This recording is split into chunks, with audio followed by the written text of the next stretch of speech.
the Watching Men, and I'm just Yes. curious, what do you currently think that they are? Question. Yeah, and there's a lot of different things. Most people I talk to think they're ghosts.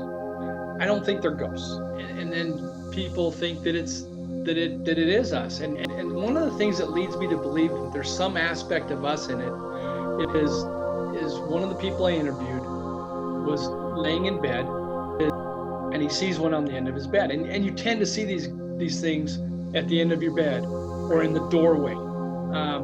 And that's where he saw this thing, was at the foot of his bed looking at him. And as he was looking at this thing, he had sleep paralysis, he couldn't move, but it just started walking towards him. So it's walking through the bed, up through his body, and through the bed, so it's behind him. And as soon as it got behind him, so I guess it would technically have been kind of in the wall. So it's behind him as he's laying down. He said his perspective changed from looking up at that to looking down at him, looking down at himself. He was looking at himself through that thing's eyes. And he heard it say, "I am you."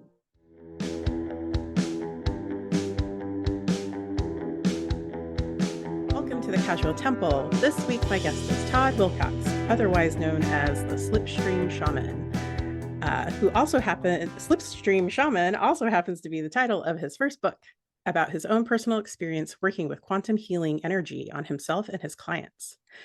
Todd also hosted a paranormal activity podcast called My Side of the Universe, which started in 2016 and recently completed its final episode. Todd, I'm so thrilled to have you here, and welcome to the Casual Temple. Thank you, Merrily. I'm excited to be here. I love your preparation. I love how you reached out to me. By far, the most prepared host that I've ever been around. Oh, that's such a wonderful compliment. Thank you. Oh, you're like stroking my Virgo moon with all of that. So that's wonderful. Oh, okay. So we're just going to jump in. You're such a great conversationalist. So we're just going to start at the beginning. So what can you tell me about your earliest memory of a paranormal experience? So as a little boy, I would always see things out of the corner of my eye. And I would tell my parents about it.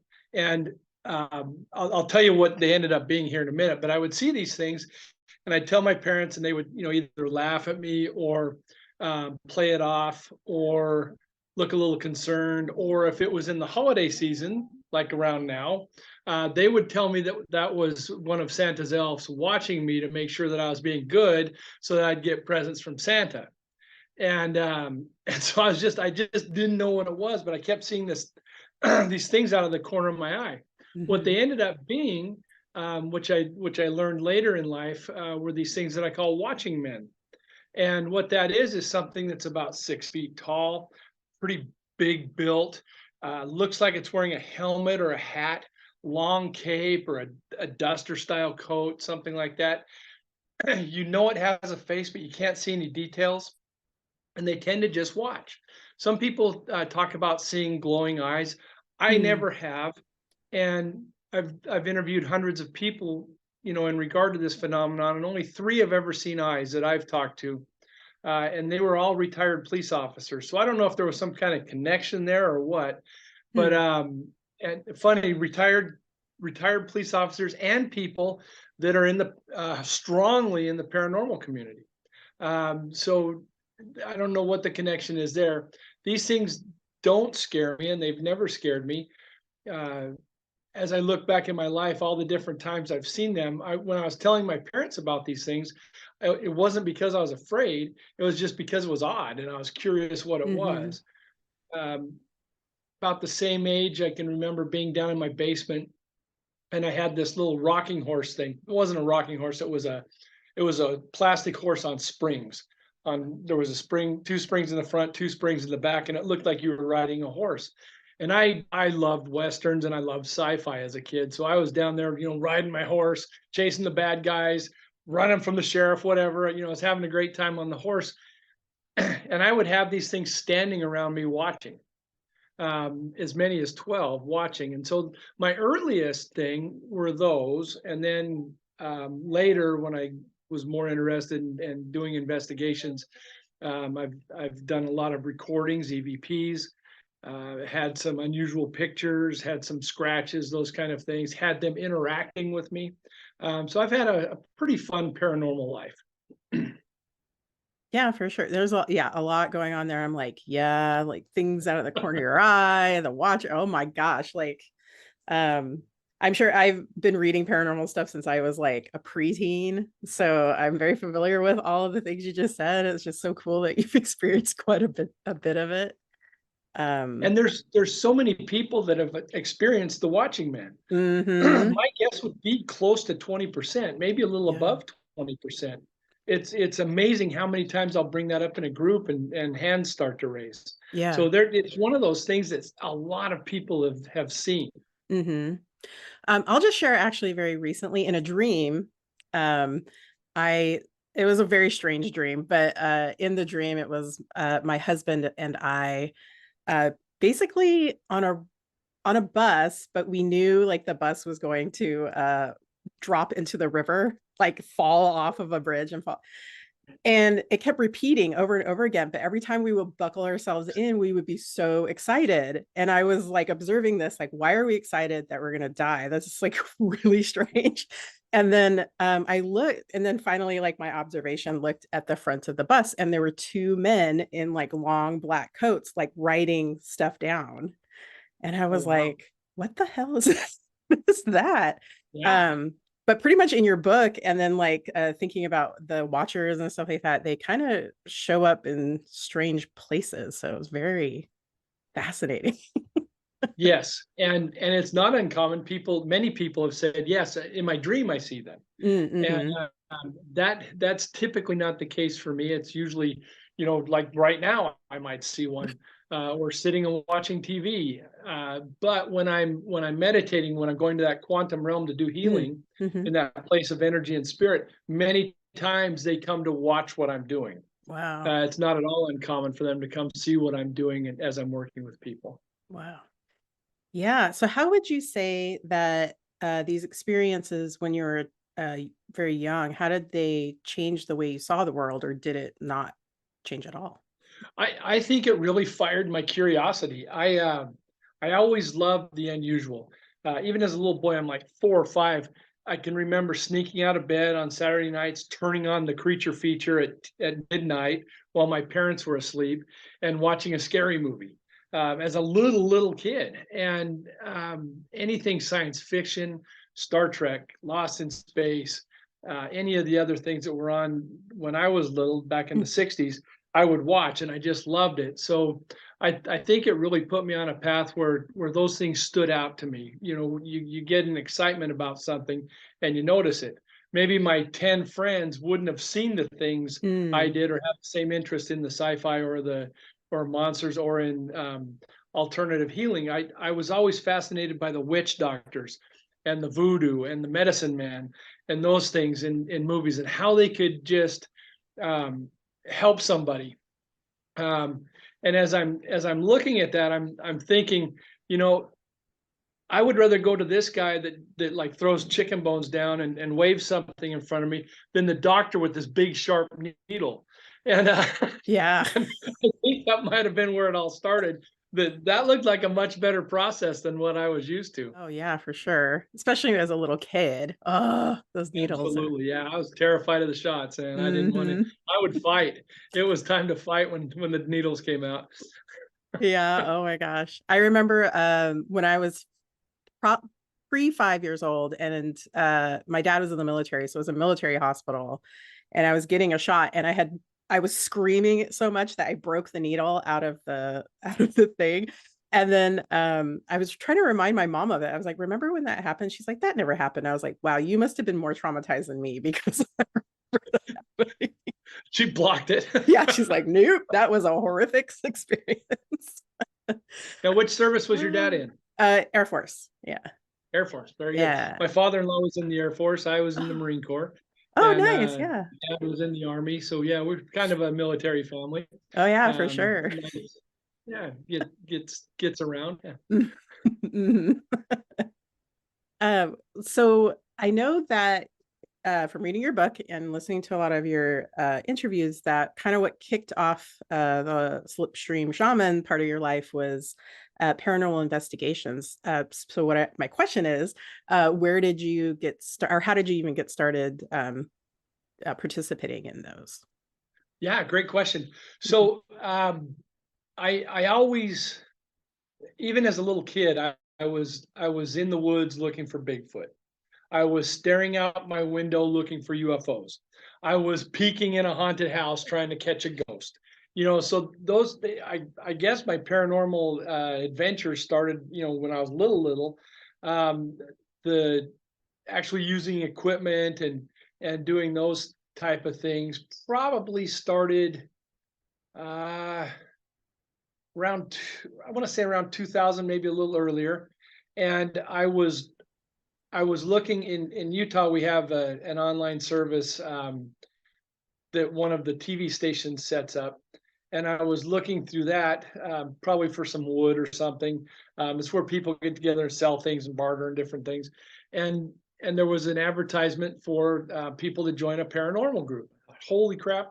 I want to do this. I need to be a part of a structured event, and so I sent an email to the person doing that, and a few weeks later, I met with him and another lady for dinner, and we talked about it. And he ended up offering me a position on the team. And about the same time, he brought on a couple other people, and the team at that point was probably like 8 people, but he would only take 2 of them for each investigation. So there'd be 3 people going to an investigation, and the other 5 or 6, weren't involved. And so I only went on a couple investigations with him, and on one of them I met a lady named Karen, and we just hit it off and had a blast. And it was like both of our first or second times with this group, and we just decided, you know what, we're not doing enough with this group. Let's start our own. And so we did, and she was the technical side. She liked to buy equipment and mess with the equipment, and I like to, well, didn't necessarily like to, but I'd be the one that would approach the people about visiting their house or establishment as we were getting set up for this. And so being an immature 40-year-old, as we were trying to figure out names for this thing, I lived in Utah, Karen lived in Idaho, and so we're trying to come up with a name, and so like Utah and Idaho Paranormal, and then my brain says, oh, the initials are UNIP. And so as somebody that only matured to 13, I thought that's got to be the name, and so that was our name, and we put it on our shirts and everything, and we ended up doing about over 300 investigations. So we were quite active for a long time, and then as we got different jobs and weren't able to do it as much, we didn't go on as many investigations, and we rarely do that anymore. We're both doing different things. I had the radio show and would do investigations with other groups, and she would do stuff with other groups. Still great friends, still talk every once in a while, but we've kind of that team has disbanded. But it was a really fun way. Both I had my kids were a part of the group. Her sister and her nieces were part of the group, so it was a real family thing. It was a blast. We really had a good time. Oh, cool.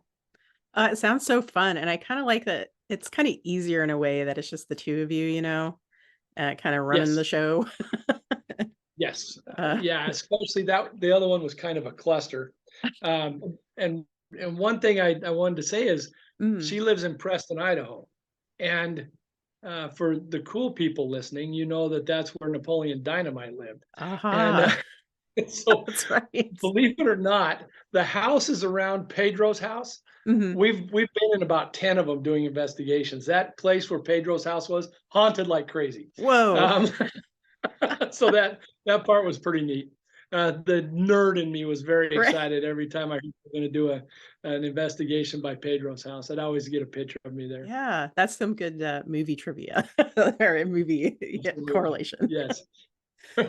Oh, rad. So I know this goes very much into sort of, the Slipstream Shaman, which, oh my gosh, that's such a great name, by the way. Thank you. So how did you discover this whole technique that you've developed, which is pretty great, I must Yeah, say. thank you. So what happened was, when you do paranormal investigations, are you on a paranormal team or have you been a part of that? Mm-mm, No. no. What happens is a lot of times you end up at the same place, with other groups, and so you might end up at a cemetery or a ghost town or something. You get to know these other groups, or you might lead tours in haunted places to help keep the old buildings running. They'll do haunted tours and they bring in paranormal teams, and so you get to know other teams. Hmm. And I got a call from another team. I became friends with a lady, and she called me up and says, "Hey, we're putting together a group that's going to go out and help people that nobody else can help. And what we want to do is get a really diverse group in there, have one or two people from various groups, and just kind of have a super group." I said, "Well, that sounds like fun. I want to help people. My question is, how are we going to help? What's different? Because maybe we're going to a haunting or helping somebody that your team couldn't help, or that my team couldn't help, or that this other guy's team couldn't help. What's going to make us different?" And we got talking about how we would learn some things. And it's kind of the obvious lame things. They will, well, let's learn demonology. And I'm like, okay, yeah, go ahead, study demonology. But one of them suggested, what if we got with a shaman and worked with them on energy and how that could help us? I thought that's a great idea. And so we bring in a shaman, and she's teaching us how to find our energy. And in the book, I teach you that you start doing a movement like this, and you've got some chakras in your palms, and you'll feel energy. And when she was doing this, she says, you're gonna see a red light in there. It's gonna be a red glow. Well, mine was light blue. And so I'm thinking, okay, well, that's weird. Maybe I'm doing it wrong. And we keep doing it. And she says, and it's gonna feel warm. And I'm thinking, no, mine's cold. I'm doing something really wrong. And so as I'm listening, her experience and my experience were very different. And so my personality on a thing like that is not to interrupt them. Hmm. Now you put me in a meeting at work that's nonsense, I will interrupt that. But in a situation like that, she's there to help us. She's there to teach. I'm not going to ruin it for other people that might be getting something out of it. So I just was quiet and leaned back and paid attention to what she was doing. When I got home, I started working on it my own without the interference of her describing something completely different and making me think that I was doing it wrong. And so, as I started working on that, I found my energy, and I thought, this is great. I can feel the energy. And I thought, well, and again, going back to my science fiction background, I thought, well, I'm going to cover myself in it like a suit and just have this extra energy like a force field. Mm-hmm.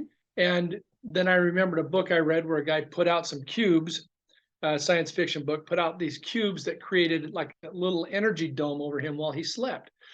So picture a small tent made of energy to protect him from bugs and animals and different things on this other planet.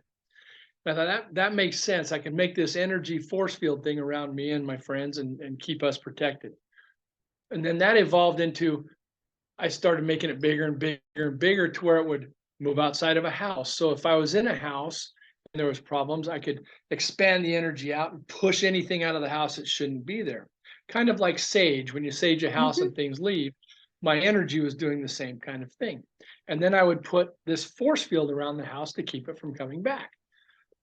and that was really where it started. And as I was messing with this and practicing and getting better at using it and manipulating the energy, one day I'm working on it, and all of a sudden, instead of just being where I can see my energy and knowing I'm in my front room, I was in a different place, and it was just clouds, just gray, billowing, misty clouds all around us, all around me. And I was thinking, what is this? This is pretty neat. And the more I the more I meditated, the more I worked with my energy, the easier it got for me to get to that room. And I started, and I don't know what sparked it, but I started inviting things to come see me there. Since we were helping people that were having haunting problems and things, and the people that we were having trained were having us manifest things to help us like go to war. So, some people would want Jesus with them. Some would want Angel Michael and different things to come help us fight these things. And so I thought maybe I need a warrior team. And when I said I need a warrior team, the mist cleared a little bit. This little beagle comes out. It was my dog Desi, who had passed away several years before. She was there, and I thought, man, if ever you need a first draft choice for a warrior team, it's Desi. Aw. Prettiest little dog you ever saw. Ferocious. She was afraid of nothing. She was super loving to people, and to dogs once she accepted them. But other than that, stay away, man. If you were a snake and you're in her yard, you're done. If you were a rat, you're done. If you were another dog that wasn't invited, you're done. And she was tough, and she had this crazy nose. And so as I'm building this team, it started off with a bunch of dogs. Then it was an uncle that had been through World War II and also Korea, and he was a Marine. And and then we had other things would come in. And when I say we, it's because all these other things are helping me at this point. Mm-hmm. And that's how that whole thing started and developed. That quantum room has since evolved to, for a while, it had a hole in it so I could walk out into a meadow, this beautiful meadow, and just sit down and enjoy the sun, a little bit of a breeze. There was a tree, and do the work there.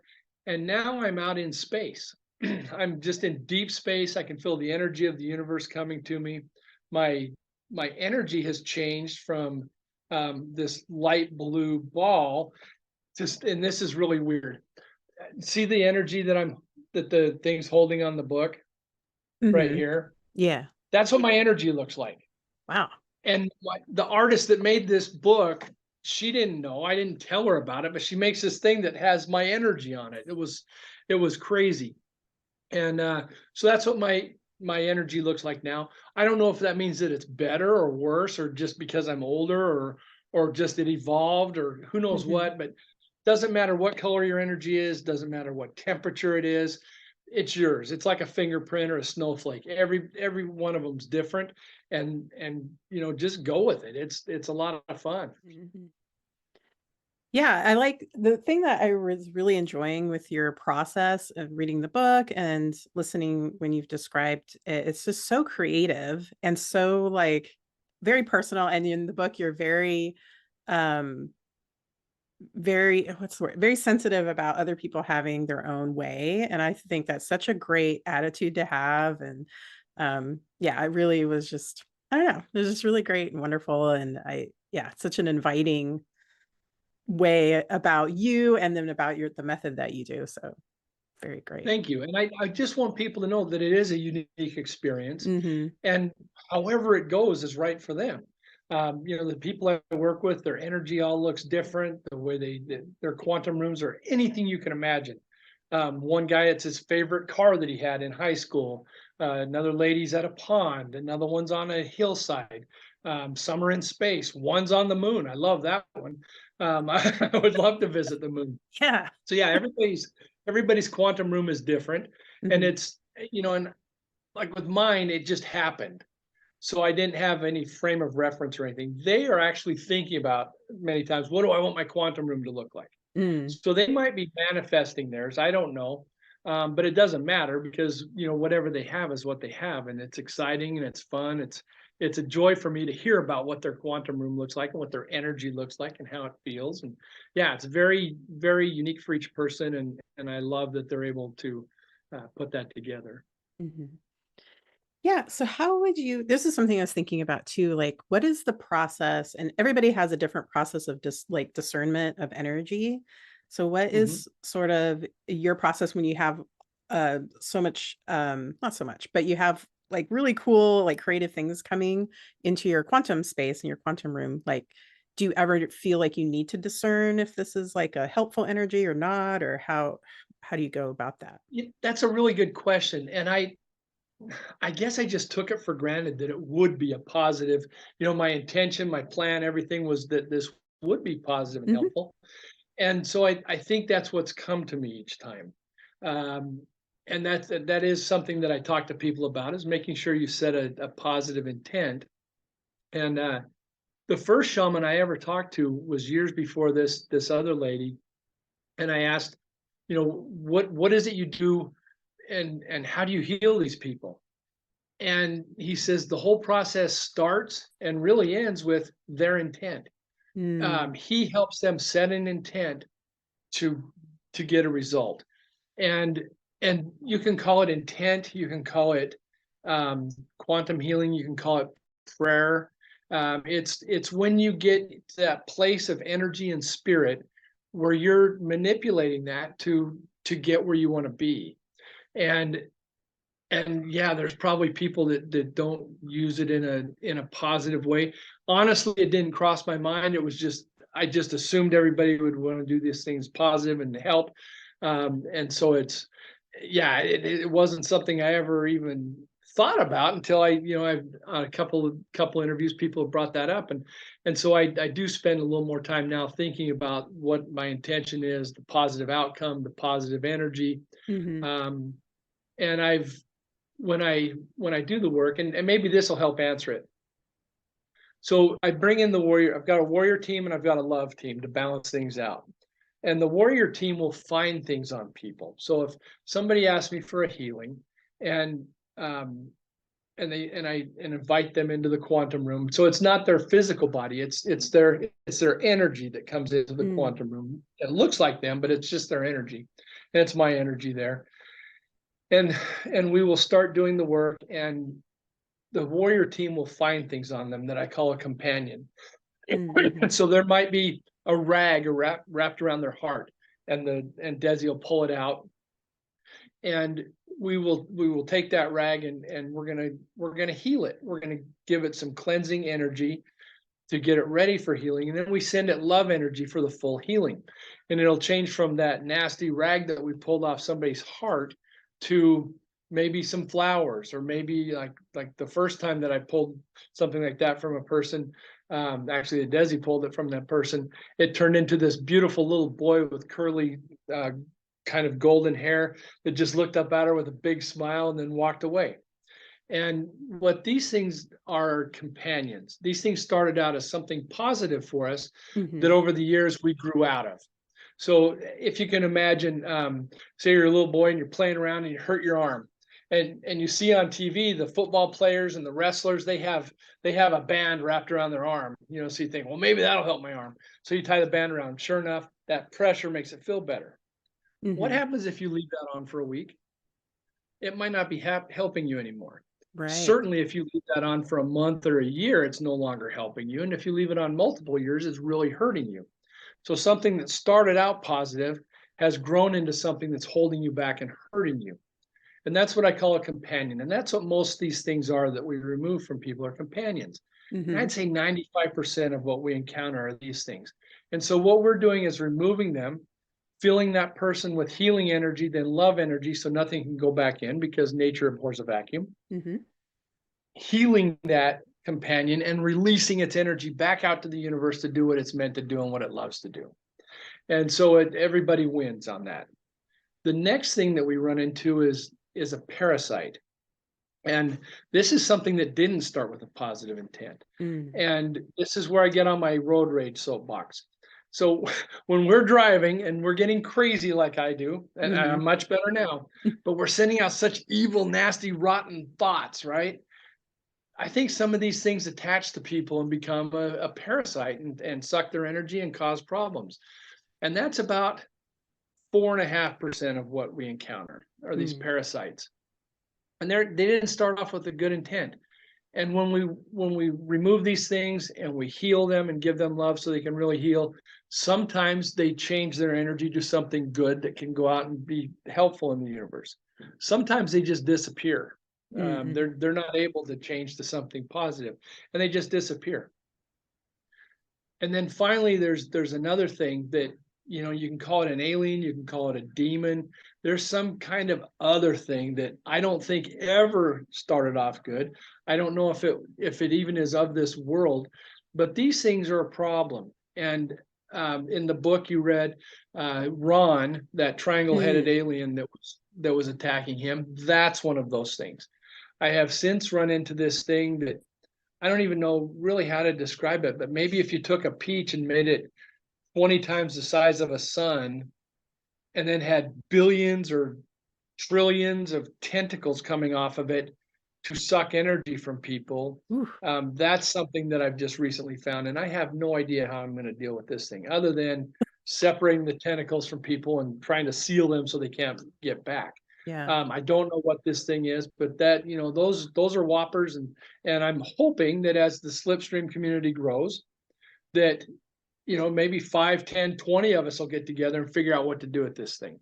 Mm. And so that's another reason that I want to teach people how to do this process, and how to be a part of this community. And then, and if I may, I just ramble on a little bit more. Please, The please. slipstream part came because of, you know, you're in a place of quantum energy, so the slipstream makes sense there, and also the speed and the ease that takes place in a slipstream.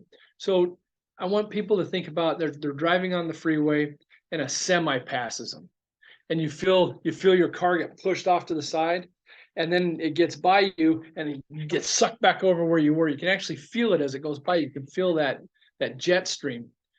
If you get behind that semi and stay with it, say you were going 65, it passes you at 70, you can get behind it in that slipstream, use less gas, use less energy, and be going faster than you were because you're drafting in that slipstream. And so that's what the slipstream is all about, is finding a way to do it easy and fast without using a lot of your energy. Very cool. Yeah, it's such a cool, like, it works so well because it has this modern twist to it, and then you always explain it very well of like what that feels like, and it's all about the energy and movement, and that's very cool. Yes. Yeah, and when people heal, they actually feel it moving back into their past, and then slingshotting into the future, and really feel the difference in their life. So it's, yeah, it works in a lot of different ways. And as I was trying to think of what I was going to call this, as soon as those two words, you know, I knew something shaman. As soon as I thought slipstream, it was over. That's who we were. Oh, so cool. Yeah, thank you. I did want to ask, or because I love when you talked about the companions, because I've never heard somebody describe it the way you have, and it makes so much sense. About something that was helpful, that it's no longer serving you anymore, kind of, you know, new agey talk. But I wanted to, I don't know if you've read the book Feeding Your Demons by Tsultrim Allione. I don't know if you've read that one. I have not. It sounds familiar, but I have not read that. Yeah, so I'll just quickly synopsis it. Is that it's basically, I think it's Tibetan tradition. You kind of, you as a person, or you have a practitioner, will find like your own personal demons, right? Or it's basically like something that is like taking your energy and taking your focus and not doing you any harm, but you personify it. It like takes a form, and then you communicate and say, what do you need? And so I just think it's interesting. In the book, she doesn't talk about it being something that was positive, but it makes sense that in some cases that could very well have been what was happening. Yeah, as you're talking about that, it sounds like her and I are describing the same phenomenon. 100%. So in our own words, obviously, but yeah, it sounds like she's talking about the same thing. I'm going to have to, and it's called Feeding Your Demons. Yes, Feeding Your Demons. Okay, Very I will have to investigate. Yeah. Yeah, thanks. I just wanted to drop that one in because I was seeing so many parallels when I was reading your book that it was very cool. Yeah, for sure. So I know you talked about you kind of mentioned a little of the things that have happened when you do healings for your clients or other people. Is there like a particular success story that you would like to share? Yes. And let me just say something. When I do this work, I have a very limited time to make notes, or I forget the whole thing. It's taking place in that place of spirit and energy, and our brains just don't work there the way they do here. And so I don't have a long time to remember things. I have to make notes. The stories that I tell when I'm on these shows I'm able to tell because I've written them down, I've read them, I've said them so many times that now I can kind of get back into that place and see it. But usually if I do work with somebody, honestly, that I'll talk to somebody and do the work. A couple weeks later, we'll talk about something. I'll say, "Remember when you told me this?" No, um, I truly don't, and it's not because I don't want to. It's just it's not compatible with our brain. Hmm. But the one that I'm the most excited about, that makes me the happiest, and it's going to lead into something that I'm just starting up to, if that's okay, is I get the wonderful opportunity to work with some nurses that are involved in organ transplants, and they do just magical work. They're part of the process where they're getting the donation organ and also getting it to the person that needs it. And one evening I get a call from one of these nurses, and they said, "Hey, we've got a young man it's going south. He got 2 organs and it's just not holding. He's in trouble. Can you see if you can help? We're going to lose him." And so I immediately went into the quantum room, found this person, and it's fairly easy for me to find somebody through someone else's energy. So I was able to go to this nurse's energy and then shoot over to this young man that had the surgery. When I get emails asking for healing work, it's sometimes hard, and I sometimes have to call the people to get some kind of connection. Usually an email is enough, but not always. But anyway, I was able to get a very good connection with this young man, and he looked rough. And I didn't use the warrior team. I just surrounded him with the love team. Actually, the warrior team helped too. They surrounded him, and we just fed this young man healing love energy, just filled him until he was absolutely, you could just see him standing straighter. His color changed. He was just happy. He was glowing. Some energy was coming off of him. And so we were getting done with him, and another little boy walked into the room. And this one was pale and hard to see and just sad and tired. And so we did the same thing. We surrounded this little boy and just started filling him up with this love energy.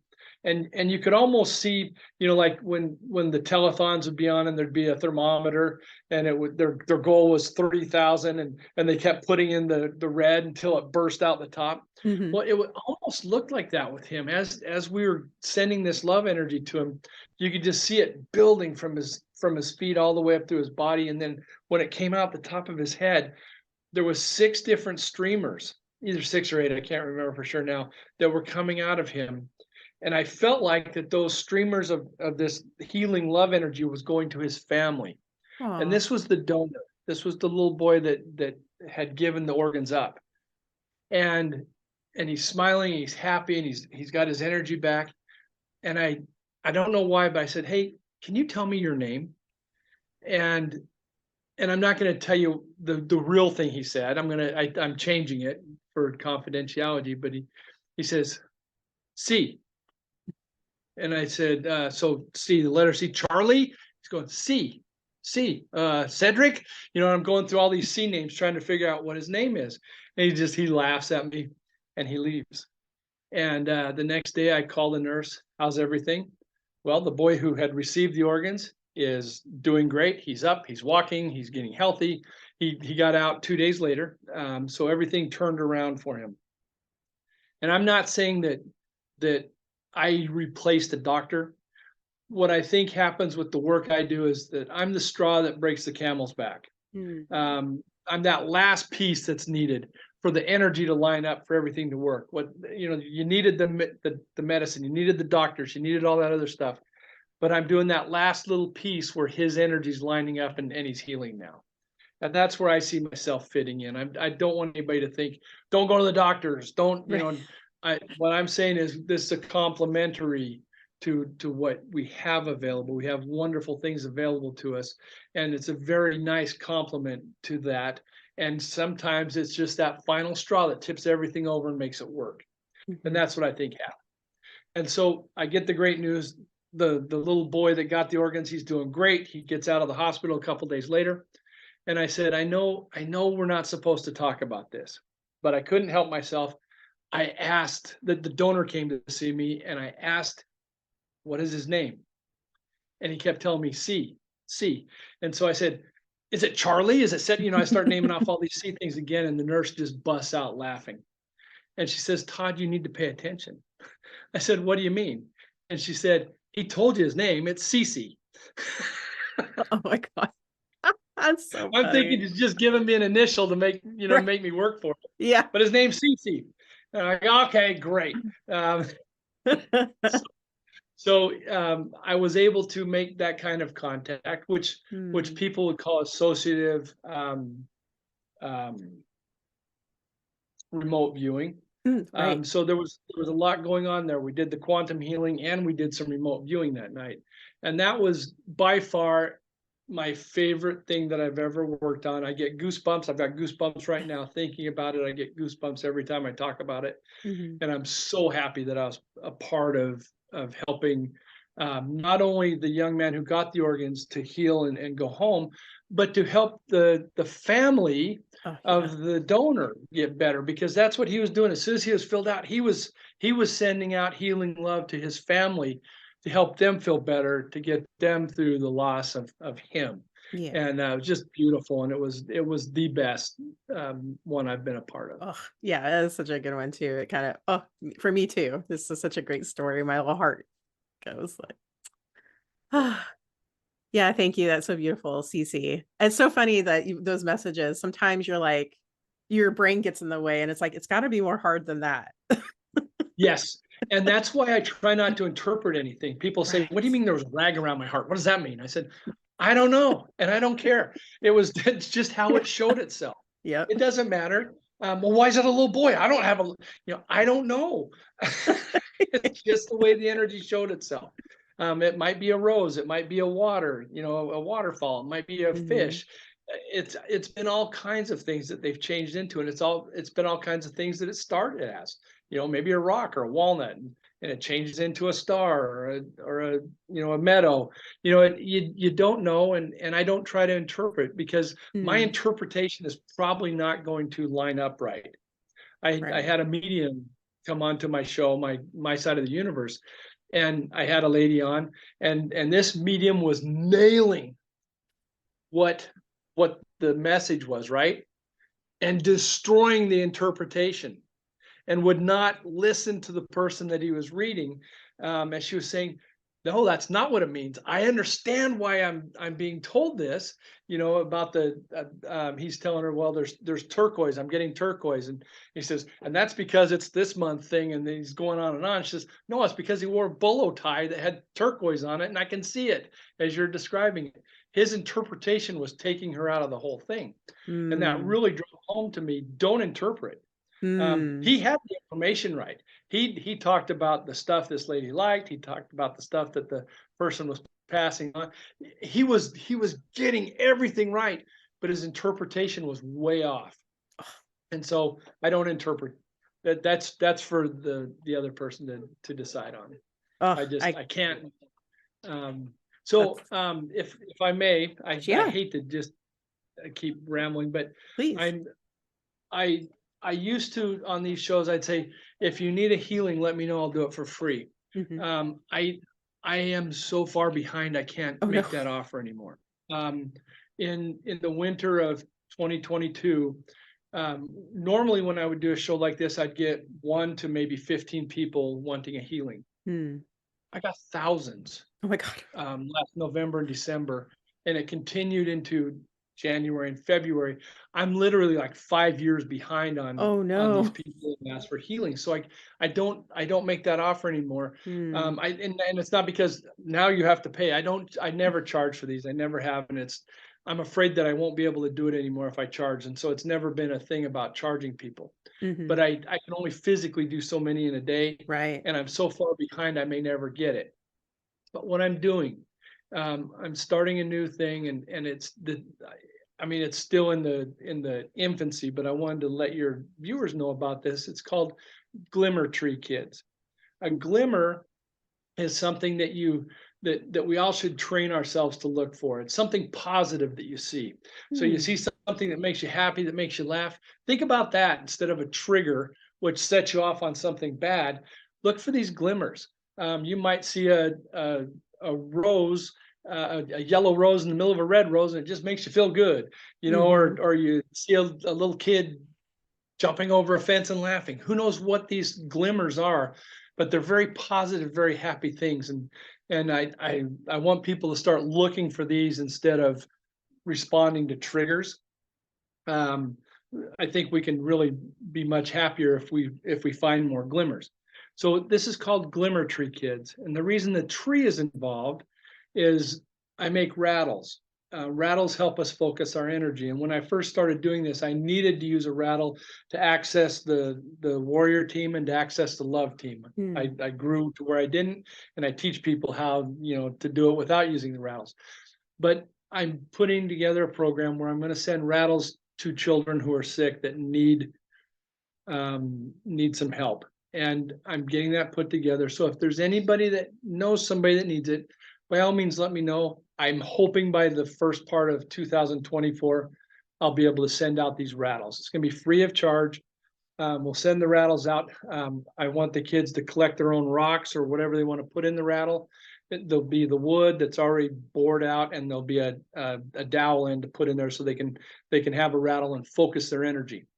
And where this came from was I worked with a young man, and he came in just in tears one day, and he came up and he's crying, and he's giving me a hug, and he couldn't speak of, you know, it took him a few minutes to tell me that he had mouth cancer, and he had something bugging him in his mouth, had the dentist look at it. It's cancer, second bout of cancer, and he's going to have a big chunk of his mouth taken out, and he's freaking out. And and so he's going to miss work. It's going to be painful. He's afraid he's going to die. And we put together like a care package for him. He loved wrestling, so we had some wrestling magazines. We had some treats that he liked that he could have before the surgery, and we just put together a care package for him. And I also made him a rattle, and I knew that he was going to be missing part of his mouth, so I wanted him to focus on the end result. I wanted him to focus on walking out of the hospital healthy. And so on this rattle that I made for him, I wanted to have like an outline of what a mouth would look like biting something. And I'm not much of an artist, so to visualize how I'm going to put this on the rattle, I bit my arm, and I had teeth marks on my arm. And so I was holding the rattle, drawing the teeth marks, what it looked like onto the rattle, and then I burned it and gave him this rattle. And I told him, I said, when you're feeling down, when you're hurting, when you really need it, I want you to hold this rattle and shake it. And I want you to think about the day you're walking out of this hospital with the cancer gone and you're feeling great. That's what you think about. You forget about the pain. You forget about the other stuff going on, and you just think about the end result. Will you do that for me? Yes, I will. A few months later, I see him. He runs up, gives me a giant hug. Then he runs off and he's hugging everybody else. And his mom comes over and gives me a giant hug and said that there were times where she just sat there and watched him and cried because he was in so much pain, but he was so focused on being done. He had that rattle and he was shaking it, and he was looking at the teeth and he was shaking it and he was doing that. And she is convinced that he got out of there almost completely whole, almost completely untraumatized because he was so focused on the right end result. Yeah. And that's what I want to do for kids. I want to get them a rattle. I'm going to put together a couple of videos to teach them how to bring their rattle to life, start working the energy, bringing their own energy into it, and come out of this strong. And so it's called Glimmer Tree Kids. If you go to my website and just send me an email, tell me somebody that you want me to reach out to, I will. If you go to YouTube, Slipstream Shaman, there'll be videos for that there. It's for everybody. It's free. There's no charge for this, but I will be sending those kids rattles to make their own rattle and build that energy with their family, so that them and their family are focused on the right thing, that good end result, getting out of there healthy and strong. Wow, that is so cool that you put that together and you give somebody, it's kind of like you give them a plan, you give them a focus. It's very simple, Yes. I love that. I can't but help but think how, like, in either your past lives, or if you believe in that or whatever, like, you must have just have done this. That's why it comes to you so naturally. I hope so, or I was just such an awful turd that now I have to make up for it by doing this. One of those two things. I'm hoping I was a good guy that helped people, and that's where I'm channeling this. But you never know. But yeah, definitely hope so. Oh, sorry, I didn't mean to interrupt you. Were you gonna say something? No, no, I was done. Yeah, I wish I could say, yeah, that's why, but I'm afraid it might be the other. Oh, I mean, there is that too, but And I'm it's all paying some great for us karma. though. Yeah, it's great right now, and I'll take Yeah. that. I'll take that. Oh, awesome. Um, so I guess not to, I feel like now this question is going to bring it down, but I did think this was interesting because I actually really liked that in your book that you mentioned when things didn't go right.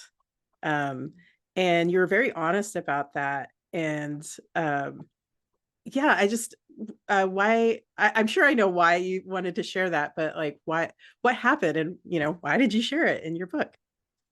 So are you talking about with Ron when I had to smash that alien and Yeah, I think it was either Ron or there was like the first, I don't know if Ron was the first time you encountered something that you were like, I don't know what to do here. But there was yeah, yeah, it was Ron. it was Yeah, Ron. it was Okay. Ron. Yeah. So Yeah. what had happened was my friend Ron, and that's the only real name you'll see in the book is Ron, and he wants it known. Hmm. Ron has been an alien abductee. He has seen Bigfoot. He goes ghost hunting. He lives the life. Um, and he's this big, tough guy, right? He's like 6'4", one of those lanky guys that this isn't a guy to mess with. Right. He's a very nice guy, but he has that big appearance. And all of a sudden he's sick and his heart's going bad and he's weak. And it's just so off for this guy.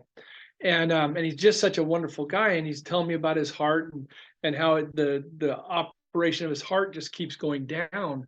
And so I start doing the work with him, and it stops. It doesn't get any worse, but it only lasts for a month or two, and then it starts going down again. So we do it again, and we do it again, and nothing's working, and I don't understand why. And sometimes you think, well, maybe you just can't help everybody with everything. I'm going through all these thoughts, but he's getting worse and worse, and his heart has been running at 13% for about 6 years now. He Wow. was supposed to have passed, well over 6 years ago, and he just keeps and he gets stronger. His heart doesn't get any better, but he's stronger. He's out Hmm. walking a little bit now, and driving and going out and doing the stuff he loves, taking pictures, doing paranormal investigations. But so I'm doing the work with him. I'm helping somewhat, and I don't know why I'm not making this better completely. And I'm doing like the fourth or fifth session with him, and he's in the quantum room with me. And all of a sudden, a chunk of the quantum room opens up, the mist goes away, and here's this alien looking at me. It's got this big triangle head. And when we look at each other, we're both shocked, and it sends this energy, I guess, at me that just knocks me out cold. And I'm in my basement. I have this wonderful room. For the nerds out there listening, I go through a TARDIS door. So I've got a Doctor Who TARDIS that I walk through. And then I sit in my Captain Kirk chair to do this work. Nice. And so yeah, I've got it all. And and and I wake up in this chair. And I go, what just happened? And I'm mad, right? I'm a Marine. You don't knock me out. I'm gonna get you. And so I go back in. Bam, knocks me out again. And I call Ron the next day and I said, Ron, I don't know what happened, man. I'm so sorry. I don't know if you're feeling any better. I don't know if I can help you. Here's what happened. I tell him about the triangle headed alien. He says, Todd, you're serious. It was a triangle head alien. Yes. He says, a few years ago, I was doing a regression with a hypnotherapist. And during that, he had what's called an abreaction. So Hmm. he's in hypnosis. They're doing the work. And all of a sudden, he just freaks out. He's still in hypnosis, but he's losing it. He's screaming and yelling. He's trying to move away, and he's yelling that there's a triangle head-shaped alien, an alien with a triangle-shaped head trying to kill him. And he just keeps going on and on about this alien. It took him a while to get him back. And that happens every once in a while in hypnosis. Mm-hmm. You get a weird response like that. And so he tells me about it, and of course my blood runs cold, and I'm thinking, okay, so there he knew that this thing was trying to get him, and it had a tube hooked to Ron in his back, and I think it was feeding energy off his heart and ruining his heart. Mm. And I removed it. I did remove it each of those times, but it still knocked me out. Well, I tried 3 times where it knocked me out, and then I'm talking to a friend, and that's why I love the collaboration. When people are doing energy work, talk to other energy workers, see what they're doing, share, get ideas. And this one worker tells me, okay, here's what we're going to do. You've got a love team, right? I said, yeah. And she says, what happens every time you go in like a Marine? Get knocked out. She says, okay, we're not doing that anymore. You're going to take your love team and work on this thing. I said, well, that makes sense. So I go into my I get my energy, I go to my quantum room, bring in Ron, we're doing the work, and I surround myself with the love team, and we're just building all this love energy. And then I make that window open up so I can see that thing again. It sees me, and I just blast it with love. And this energy is just blasting into this thing, and it hates it. It's screaming, it hurts it. It doesn't want any part of this. And that goes on for, what might be 30 seconds. I don't know. It's hard to tell. Time doesn't really work there. Mm-hmm. Sometimes my physical body, it's a half hour, but in the quantum room, 5 minutes. Or the opposite, my physical body 5 minutes, and in the quantum room an hour or 2 hours. It never, time is completely different. And and when I'm writing the book and I'm telling these stories, my editor's like, okay, you've got to pick a tense. You can't, because every sentence has all the tense in it. And the reason it is, they're the right words. They're the correct word to describe what was happening. Mm-hmm. But for anybody that understands English, they're the wrong words. You have to pick a tense. So I would have to pick a tense, change all the words. It didn't read right to me, but it read right to people that weren't in there. So anyway, I blast this thing. It closes off. It leaves Ron alone for about 6 months this time. Leaves him alone. And then he starts getting sick again. And I'm like, okay, I don't know what to do. Going in the way I've been going in didn't work. The love helped, but it wasn't enough. What do I do? Mm-hmm. So I go to the quantum room and I ask my highest level guides to come to me. And my highest level guides, and I teach you how to find your guides, they're all aliens. Most people have human or religious guides. Mine are aliens. I don't even know how to describe them. One I can't even see because it's in a different dimension, and it's like flickering. I can't even see what it looks like. But I've got 4 now high level guides, and they surrounded me and they told me sit. And so I'm sitting. And as I'm sitting, they're talking, they're just talking, and I don't remember what they're telling me, but as they're talking to me, I can feel myself getting really, really strong. Mm-hmm. And I'm looking at my arm, and my arm's just getting gigantic, and my fists are getting big, and all these muscles are just coming out, like when the guy turns into the Hulk, right? It was like that. And I'm just sitting there, and I'm gigantic, and the power I had, it was insane. And then they got real basic with me. They said, and it was something to the effect of rip, grab, drive, throw up, smash down, squash, something like that. So, and as soon as they said that last word, there he was. I flew at him, at that alien through the mist. His ship was there. I tore open the ship, grabbed him, and just ran him across the room like I was tackling him, like a linebacker, and smashed him into the wall, slammed him up high, like they were saying, threw him down on the ground, started wadding him up into a ball. Wow. Then once he was incapacitated and couldn't hurt me or Ron, I sent his ship into the sun and watched him and the ship incinerate. And as I'm writing the book, I'm like, do I share this? This is really, really awful. This is violent. This is awful. This is negative. Do I share this? And I decided, yeah, I have to share this because it's the truth. It's my truth. And And while I would much prefer to just give somebody healing energy, fill them with love, tra la la, off they go, Mhm. this thing wasn't going to have it. Right. I don't think that peach thing I told you about with all the tentacles is going to have it. Mhm. There's going to be a fight, I think. So yeah, that was the only thing I could do to stop this thing from hurting Ron, and who knows who else it was hurting as Right. well. And so I hated that I did it. I hated that I had to do it. And I'm trying to be a shaman and heal things, and I do that. Mhm. And I didn't know how it mixed, but I felt like I just had to be honest and tell people, here's what happened. Mhm. I'm sorry. I would do it again Yeah. if I had to. But yeah, it was ugly and Mhm. violent, and I wish I didn't have to do that, but that's what I had to do. And Ron's still with us, and I Yeah. think I'm a big part of that. He went into hospice over 6 years ago and then came out of it. And who Wow. comes out of hospice? Yeah. No, you don't. Yeah. It's it's your last thing. So again, I think I was that straw that broke the camel's back. I was able to break that energy, let him heal himself enough to stay with us. Mhm. Whew, amazing. Yeah.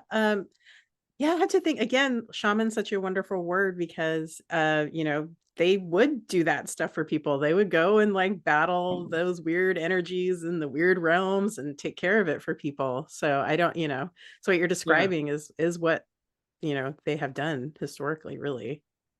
Of yeah, and I truly wanted to be a more positive thing, and more, course. but when you have to, you have to, Yeah. and so I had to, and I did, and I will again. Yeah. Yeah. I mean, Ron's here, so it's well worth Yes, it. my buddy's still with us. Yes. Yeah, it's great.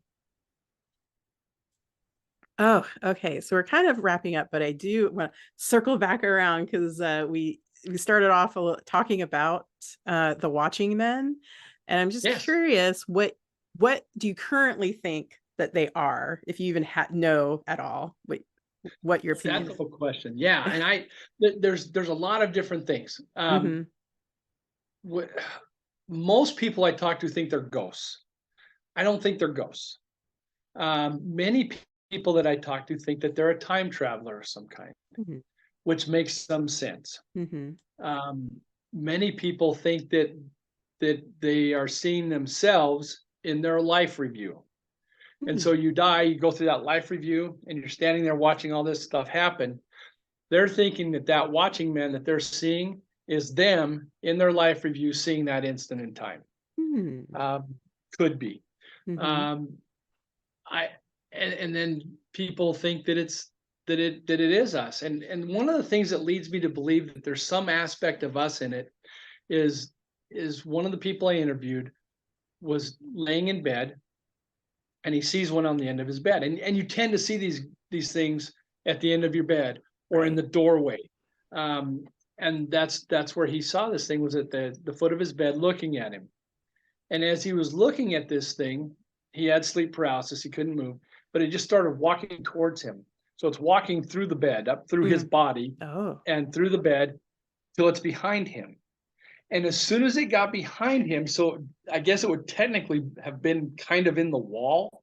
Mm-hmm. So it's behind him as he's laying down. He said his perspective changed from looking up at that to looking down at him, looking Hmm. down at himself.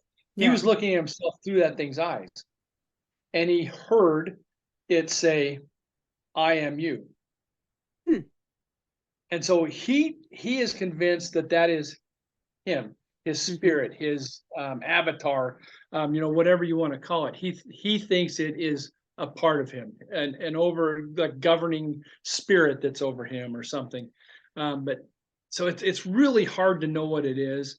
I tend to fall into the like a dimensional time traveler that's a Hmm. historian or something. I don't know. But why I had 12 of them watching me ride a horse, I don't know. Maybe Right. maybe I was just having so much fun and they enjoyed it. I don't know what it is. Yeah. But I don't think it's a ghost. I don't think they're evil. I don't think they're harmful. Hmm. Um, all I've ever felt from them is curiosity, and I've literally seen them hundreds of times. Yeah. And I've only ever felt curiosity. Now, some people feel absolute terror. But most people just feel like they're being watched, like their dog's watching them from across the room kind of thing. It's, they know something's watching them, but they just don't know what it is. Fascinating. Yeah, thank you for sharing that. It now opens up my what maybe it is. Cool. Exactly.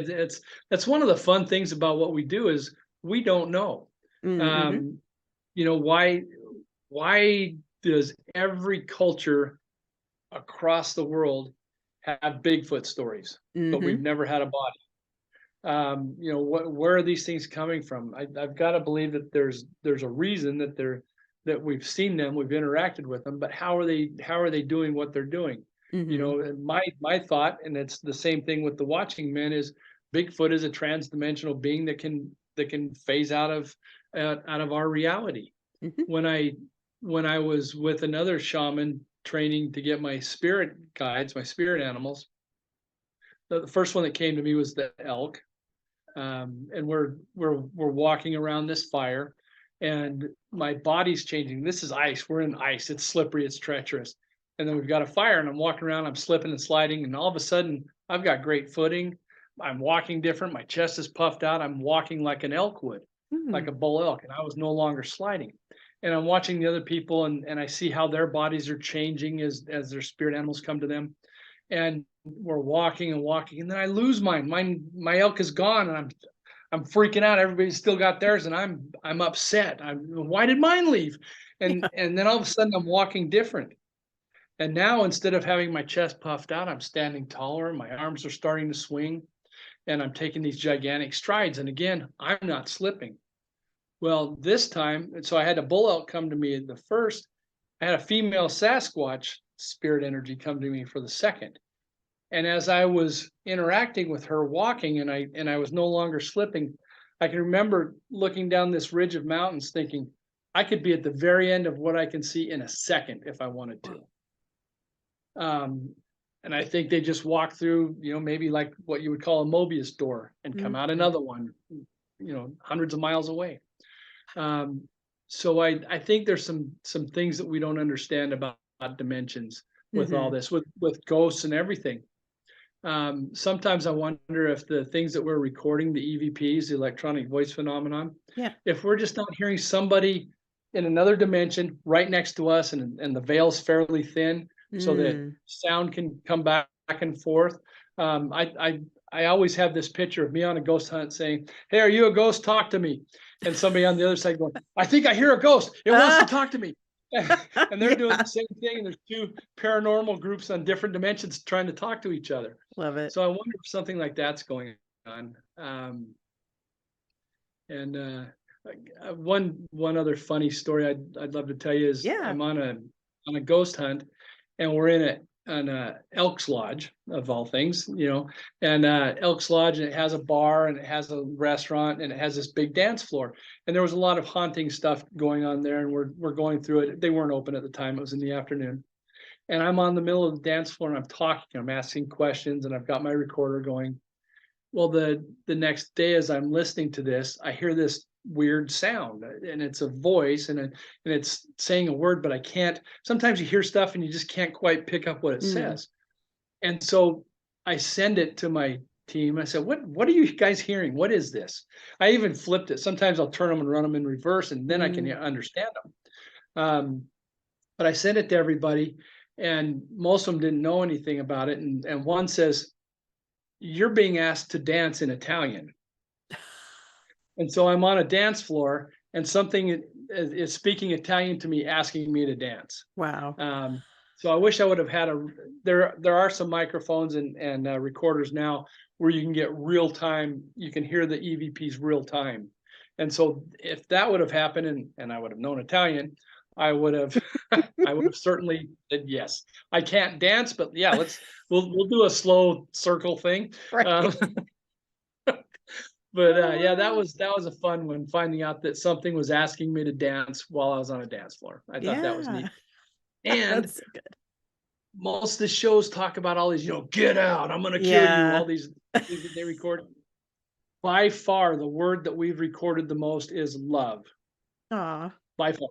Like hundreds of recordings of the word love. And so I think there is a lot of good out there. Yeah. My excuse me, my team sometimes get mad because the recording would be, "We love Todd," and oh yeah, it's all about Todd. Just Todd. Yeah. And but that was a lot of fun. The word love is recorded a lot in our EVPs, and so pass that on. Let's make sure Yeah. that word's used a lot more.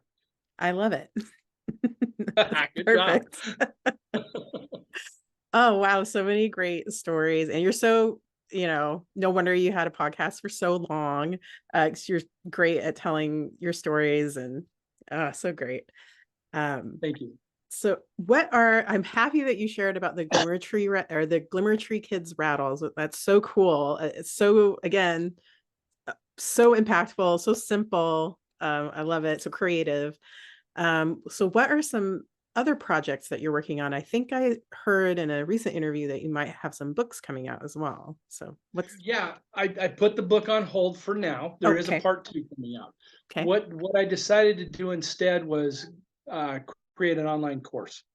So I do have an online course, and you can find that at myslipstreamshaman.com. For some reason, I'm not able to link my other website to this yet. Something weird's going on. Of course, me and electronics, I should have known it was going to happen. But yeah, if you go to myslipstreamshaman.com, there's a page that'll take you through what the online training is. And there's going to be a series of online courses. As I'm talking to people with the book, they like the book, they like reading about it, but they really like the interaction. They like this, where they watch me talking and talking about it, and they asked me to do it online. So we did that, and it's the next step. The first step is kind of getting everybody up to speed on what a slipstream shaman is, how to do the basics. Here's what we're doing. The next one is going to go after different traumas.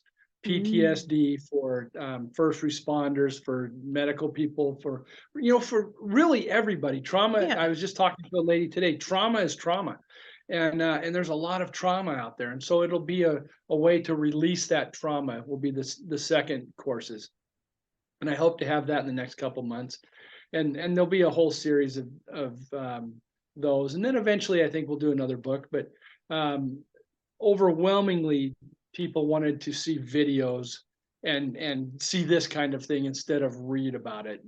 As much as they like having the book to read, they felt like they would get more out of it doing it through the online. Oh, cool. I'm glad that they said that, because I agree. I think that's a great step for you. And again, my purpose, one of the things that this will do as you do your meditation and you find your quantum room and your healing, is look for your purpose. What is your life's purpose? What I found, and I wanted to find my purpose for years, and I've talked to so many people on the radio show, and they've wanted to find their purpose. People are always asking, how do you find your purpose? And I found my purpose, and it was just 2 words: to help. And I didn't realize it at the time, but if you look back at my life, everything is about to help. I went in the Marines to help. I did this to help. I learned hypnosis to help. I learned neuro-linguistic programming to help. I went into paranormal investigation to help. It was all about to help. I just didn't make the connection that was what my purpose was. And so these things are all geared towards me finding a way to help the most people possible. And doing the individual healings isn't that, but teaching, if I can teach 1,000 people how to do those healings, we're way better off than just me doing healings for people. And that's what I'm looking at, is to build this into a full arm of shamanism, and to do things faster. And believe me, one of the things that I love, I'm a retail manager right now and have been, pretty much my whole life, but I absolutely get goosebumps when I give an assignment to people, and I know how I would do it.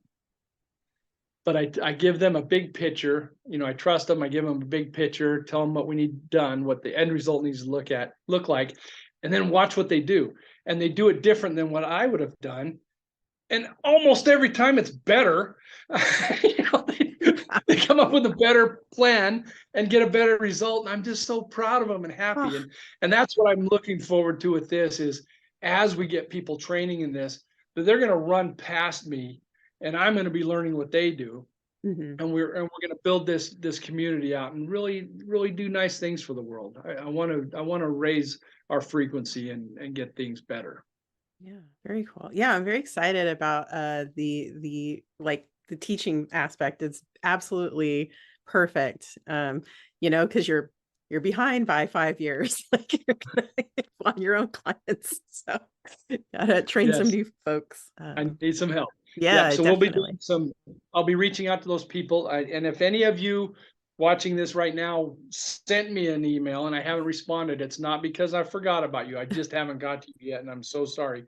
But I will be sending out. What I'm going to do is try to do like 20 people at a time. And Mm, we're going to do a polymedella, a mini healing, and we'll do it all on a Zoom call together. And they're gonna work on their stuff and get their energy right, and we're going to do it cool. together. So that'll be a lot of fun, and that way we can start chipping this down and really getting everybody that asks for help some help. Awesome. I love it. I love how proactive and you have a plan. It's just like, so good. Yeah, thank you so much. I've read a lot of books in just many different spaces. I love reading books. I just feel like you just naturally, you just naturally like have this system that has already existed elsewhere, but for the way you explain it and the way you practice it, it's just so like anybody can do it and help themselves and other people. So thank you so And that's the much. thing. Anybody can, and that's what I want to get across to people is anybody can do this. And Mhm. I would love to have more people doing it. I'm not holding it, it's mine. Right. I want people to do this. This is about making everything better. So Yeah. and if we could, I just, this is the holiday season, and maybe somebody will watch this in June or something. Yeah. But when we're doing our conversation now, it's the holidays, and everybody's stressed out and kind of mean. Yeah. Not everybody, but there's some. Yeah. Um, what I would like people to remember is when you're at a restaurant, you're in a retail place, and you're Mm, getting frustrated because you're waiting, because somebody's not getting something done fast, or there's too many people in front of you. Don't get mad at the person that came to work. that's right. The reason they're behind is because somebody else didn't. So you're getting mad at the wrong person. You're getting mad at Mhm. the one that came and is truly trying to make things right for you. So Yeah. maybe give them a little break, a little bit of love, a little bit of happiness, and have a nice holiday season. Just give them a break and remember they were the ones that came to work. Oh, perfect. Well, you already knew what I was going to ask before I asked it, because I was going to ask what are some words of wisdom that you would like to leave the audience, but that's perfect. That's Uh, when we have a great conversation, those things happen. You get into the flow and the universe yeah. takes over. And, Well, wonderful. Yeah. Thanks again. I'm so happy. I'm so grateful that you wanted to chat with me and that we can have this conversation. And yeah, you're just a great person to chat with, and you have great ideas, and I love it. Thank you. You're a wonderful host, the most prepared host I've ever been around. Thank you. And I would, if ever you should want me on again, I would be super happy to be back. Oh, thank you. Oh, absolutely. Thank you Your so support much. means the world to us. If you've enjoyed this podcast, please take a moment to like, comment, and share it with others who might find this content valuable. And of course, don't forget to hit that subscribe button to stay tuned for more enlightening discussions. Your engagement helps us grow, and we appreciate each and every one of you. Thank you for being a part of the Casual Temple community.